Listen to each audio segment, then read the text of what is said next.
Welcome back to the channel. Today we are taking a look at the Salt Lake Regionals, which have just finished this weekend.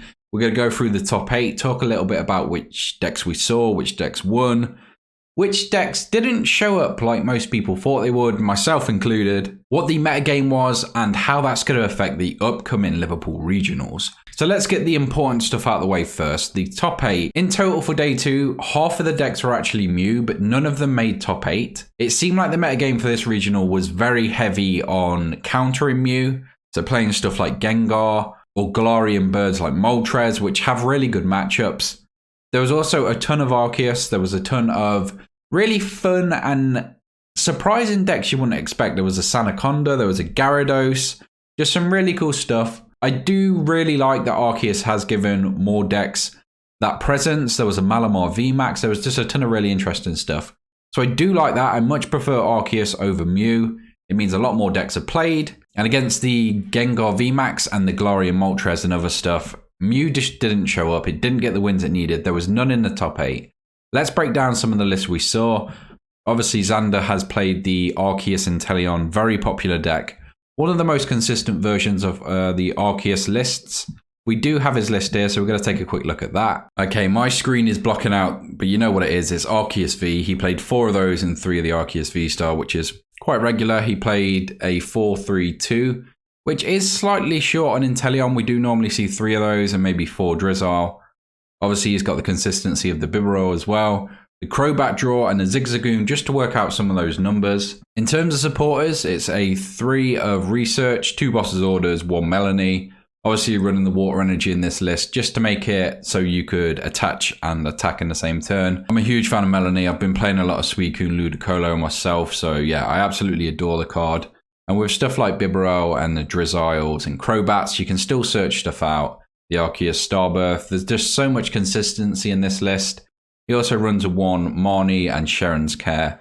Sharon's Care is an absolutely bonkers card, especially for Arceus, just being able to pick it up and clear all the damage. You could also do it to a Bibarel, but I wouldn't recommend that. I do think they need to be careful what they print in terms of colorless now, because that is a super powerful card that is only available to one type. So it's going to be interesting to see how they deal with that.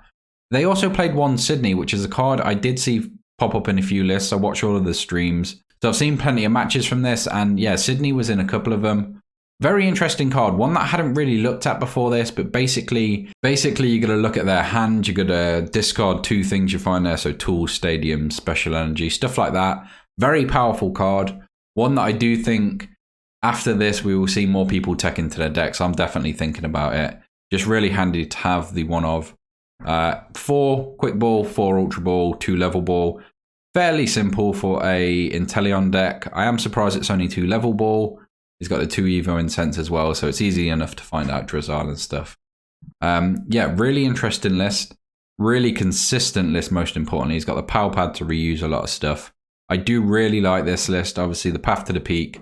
Once he's used Starburst and Dark Asset and all of that stuff, he doesn't want to shut himself off, but he can sort of control when to use it. Really consistent list. Well done to Xander. I think this is deserving of a top 8. I think this is a very streamlined deck, a very nice Arceus deck. But let's get into number 7. Number 7 was Gabriel Smart's Gengar VMax. Now, a lot of people before this didn't think it was strong enough. I myself have said this deck isn't consistent enough. I've kind of got to take that back now. If you can get Gengar going, it is an absolute monster, and in this case, he's managed to do it. He plays the 4-3 Gengar, the 4-4 Houndoom, which is that's in most decks. Donjon, another tech most people include. Crobat, again. I do like the choice of Lumineon, because I haven't seen that in many Gengar decks, and it does let you grab a supporter, which sometimes you can miss because there isn't the draw support in this deck that you have in other decks, like Inteleon. So I do really like that inclusion. Really strong lines of stuff, 4s of most things, 4 Research, 4 Marnie, 4 Quick Ball, 4 VIP Pass, the Urns. He even runs 4 of Path to the Peak, which I think is essential. And then the Tool Jammer is a really nice inclusion. Again, you don't really need the Choice Belt. It's helpful in some cases, but you can hit so hard with Gengar with a single strike and other stuff. You don't really need it. And I think Gabriel's done really well here in noticing that and then taking advantage of something like Tool Jammers, meaning you can trap stuff that has Air Balloon, or you can minus their damage because they can't use their Choice Belts, their Cape of Toughness. I really like this. I think this is the best way to play just regular straight up Gengar. I think Gabriel is absolutely, yeah, he's nailed this list on. I'm a huge fan of Gengar myself, so yeah, really excited to see it placed so high. I have been following a ton of this on social media, so I've seen Gabriel posting, and yeah, just well done. Thank you for taking Gengar. As you can see, where is he? Here. My favorite Pokemon, so I'm really happy to see this. Another player I've really enjoyed following on social media and watching on the streams is Ian Robb, coming in at 6th. Slight correction, Xander was in at 7th. 8th place, I don't really want to talk on it because I don't know the full story. Apparently his double turbo energy were marked. That's what's been said online. That's what most people have heard. That's what people at the event have said. I don't know myself, but yeah, obviously 8th place was taken out. So Xander was actually 7th, which means Gabriel was 6th. And now we're looking at Ian Robb, who was 5th. So he played Arceus, I don't know what you would call it, Arceus Birds, Arceus Box. Basically, he had a ton of different options. He had the Galarian Zapdos, he had the Galarian Moltres, obviously the regular version and the V.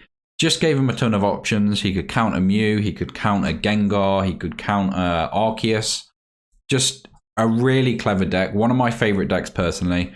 And I do think this is, again, a really good list. A little surprised to see the 2-2 Inteleon, but it's difficult to choose what to put in this deck. I played one very similar. Yeah, but I just think, yeah, obviously this is a really good list. Nick, who came in 4th, played a very similar list, so we're going to go through both of them at the same time. There was only one card difference, but he didn't mention on stream what it was, and we don't have Nick's list, so I am interested to see what that card is.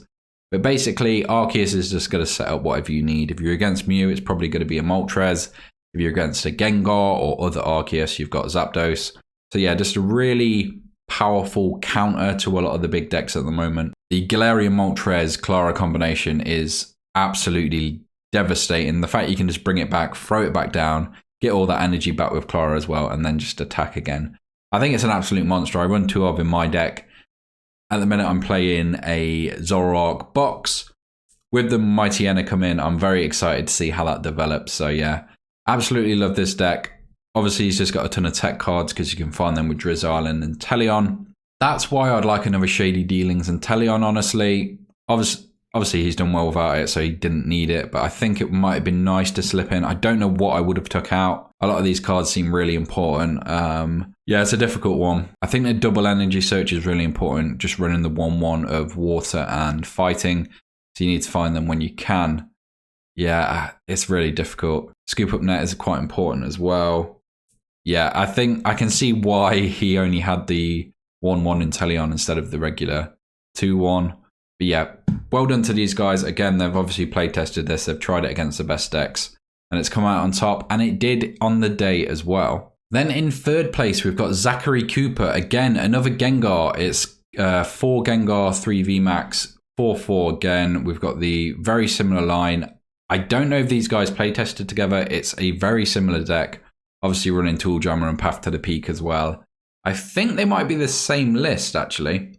Okay, we've got one less urn moved into something else. Obviously the deck works, like we've said. I think he's found the consistency. I do think the Lumineon is I am curious because I saw a few of his matches. I don't know how important it was. I'm imagining quite important. Again, very thick lines of stuff, very consistent lines of stuff, which probably played into how he got so far in this tournament. Obviously, great matchups against stuff like Mew. And they've really shown off the power of Gengar in this. I do think before the tournament, a lot of people were saying Gengar wasn't great. It's not strong enough to deal with Mew. I always disagreed on that. I've always thought Gengar, it might be biased because he's my favorite Pokemon, but I always thought he was good enough to deal with Mew, always good enough to beat Mew. And he's finally showed it at this tournament. I am very excited to see how this transitions into the Liverpool metagame. Obviously very different to Brisbane when it was entirely Mews, and now we've just seen counter decks trying to stop that. Where does it go in Liverpool? Do we see the counters? Do we see the Mews? I am very interested to see. Very excited in the current metagame, and it's actually a lot more interesting than I originally thought it was. After Brisbane, I was a little worried it was going to be entirely Mews.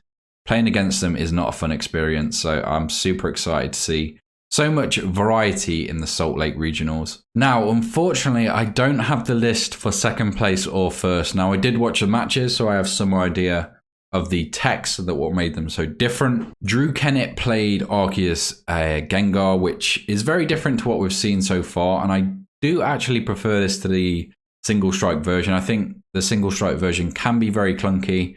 The Arceus is just super consistent with Starbirth, setting up the energy on the Gengar so you can G-Max Swallow or anything on the following turn. Obviously, it worked well. What he did was, I think, again, very clever. So instead of going Tool Jammer, he's gone for Tool Spanner or Scrapper. I do remember when I used to play or really be into it and traveling before COVID, it was years ago now, but Tool Scrapper used to be such an integral part of decks. I do think we're going to see that again after Drew's performance here with it. The fact that you get to use your choice belts, you get to use your big charms, any items you need, then you can use a Tool Scrapper so you don't have to waste that slot on a jammer. I do think it's a revitalization for the card, and we're going to see it played a ton now because it is hugely important. You saw it stuff like in the final, it got rid of Cape of Toughness to win the game against Ludicolo Suicune. There's so many uses for it. You can trap stuff in the active, getting rid of air balloons and stuff like that, meaning they have to waste energy to retreat. I do think it is one of the most underrated cards. It used to be such a huge card, so I don't know why it isn't now. And obviously, Drew has seen that. He's used it to great effect. He also played Hyper Potions, which I would have never predicted. I wouldn't think any list ran it, especially in an Arceus list where you can share and care. He did say he wanted it a lot on the Gengar as well, so Hyper Potion was just more important. Obviously, he can reattach stuff using things like Raihan. So yeah, I do think that was a really interesting choice from him, and it obviously paid off. I love when people make these small techs which make all the difference, and then he's gone on and won it. So couldn't be more deserved. Well done to Drew. Well done to piloting the deck so well. All those tech cards and the deck building that went into it. All that effort has paid off. I've followed him all week on social media, so it's been super interesting to see it develop and him to get to the finals and win it. However, Daniel Lynch, second place, he was playing Suicune, Ludicolo, and Teleon. One of my favorite decks, one of the decks I've been playing. But he, again, had some absolutely genius tech, stuff I'd never thought of, stuff where I had met problems, but I still didn't really connect what I needed. He's gone and done it. It's a fairly standard list other than some very important techs. He ran into similar problems I'm sure all Suicune players have. Because you need to Melanie, there's turns where you need the boss, but you can't do it. Obviously, you can only play one supporter. He went to Cross Switcher.